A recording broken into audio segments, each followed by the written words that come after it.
ঢাকা বিশ্ববিদ্যালয়ে শুরু হওয়া ক্যাম্পাস জবের মাধ্যমে বিশ্ববিদ্যালয়ের পরিবেশ উন্নয়ন এবং সামাজিক কল্যাণমূলক কাজে শিক্ষার্থীদের অংশগ্রহণ নিশ্চিত করা হয়েছে। এই উদ্যোগের লক্ষ্য হলো ঢাকা বিশ্ববিদ্যালয়কে একটি মডেল ক্যাম্পাস হিসেবে গড়ে তোলা, যা পরিবেশ সংরক্ষণ এবং সামাজিক দায়িত্বশীলতা নিয়ে অন্যান্য বিশ্ববিদ্যালয়ের জন্য রোল মডেল হতে পারে। সম্প্রতি গ্রিন ফিউচার ফাউন্ডেশন বাংলাদেশের সহযোগিতায় বিশ্ববিদ্যালয়ের বিভিন্ন বিভাগের শিক্ষার্থীকে পেইড ভলান্টিয়ার হিসেবে নিয়োগ দেওয়া হয়েছে।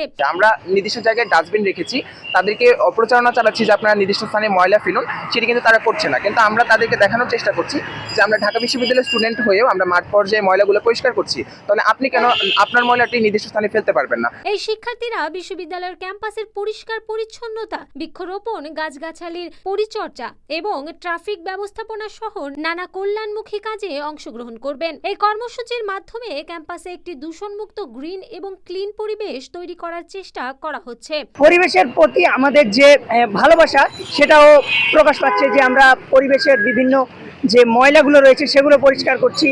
এক্ষেত্রে আমাদের ক্যাম্পাসের কিংবা আরও যে সাইটগুলো রয়েছে সেখানে সবুজায়নের যে বিষয়টা সেটা করছি।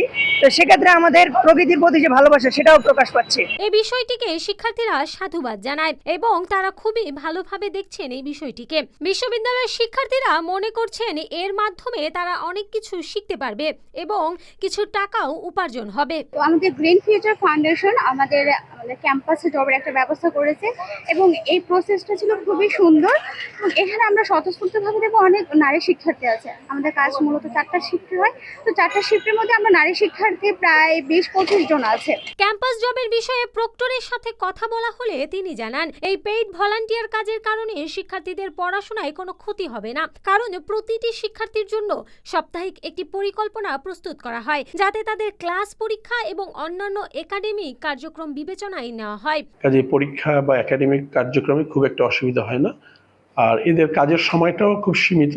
এই কর্মসূচির আওতায় শিক্ষার্থীরা প্রতিদিন সকাল 8টা থেকে 9টা পর্যন্ত 4টি শিফটে কাজ করেন এবং তাদের কাজের সময়ে তাদের একাডেমিক পড়াশোনা যাতে কোনোরূপ বিঘ্নিত না হয় সে বিষয়টিও নজরে রাখেন বলে জানান বিশ্ববিদ্যালয়ের প্রক্টর। আমাদের শিক্ষার্থীদের এই মুহূর্তে 68 জন শিক্ষার্থী এখানে কাজ করছে এবং তারা ক্যাম্পাসে পরিষ্কার পরিচ্ছন্ন এবং নিরাপত্তা নিশ্চিত করা, ট্রাফিক কন্ট্রোল সহ অন্যান্য অনেকগুলো কাজ করছেন।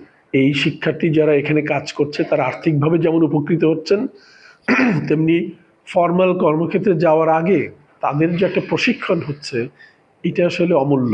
আমার ধারণা শিক্ষার্থীদের মাঝে এই বার্তাটা যদি আরও ব্যাপকভাবে পৌঁছে দিতে পারি আমরা, যে এই পড়াশোনা চলাকালে আর্থিক লাভের পাশাপাশি তারা যে একটা অভিজ্ঞতা সঞ্চয় করছেন, এই অভিজ্ঞতাটা তাদের ফর্মাল কর্মক্ষেত্রে অনেক কাজে দেবে। তিনি আরো জানান, এটি একটি বড় ধরনের পদক্ষেপ যা ধীরে ধীরে অন্যান্য বিশ্ববিদ্যালয়গুলোর মধ্যেও চালু হতে পারে এবং এর মাধ্যমে পরিবেশ সচেতনতা এবং সামাজিক দায়িত্ববোধের প্রতি শিক্ষার্থীদের আগ্রহ এবং অংশগ্রহণ অধিক গুণে বাড়বে। বহির্বিশ্বে আমরা দেখতে পাই ক্যাম্পাস জব যেটাকে আমরা বলে থাকি, সেগুলোতে তারা অংশ নেয় এবং একটি উপার্জনের মাধ্যম হিসাবে তারা এটিকে গ্রহণ করে।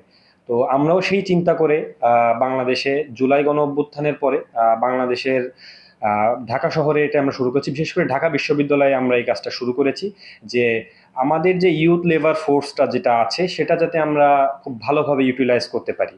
ইউথ লেবার ফোর্সকে ভালোভাবে ইউটিলাইজ করলে আমরা আমাদের যে সময়গুলো আমরা অপচয় করি সেই সময়গুলো আমরা একটি ভালো কাজে আমরা দিতে পারবো। এক্ষেত্রে আমরা এটা আমাদের অর্থনীতিতে একটি গুরুত্বপূর্ণ ভূমিকা আমাদের ইউথ লেবার রাখতে পারবো বলে আমরা মনে করি।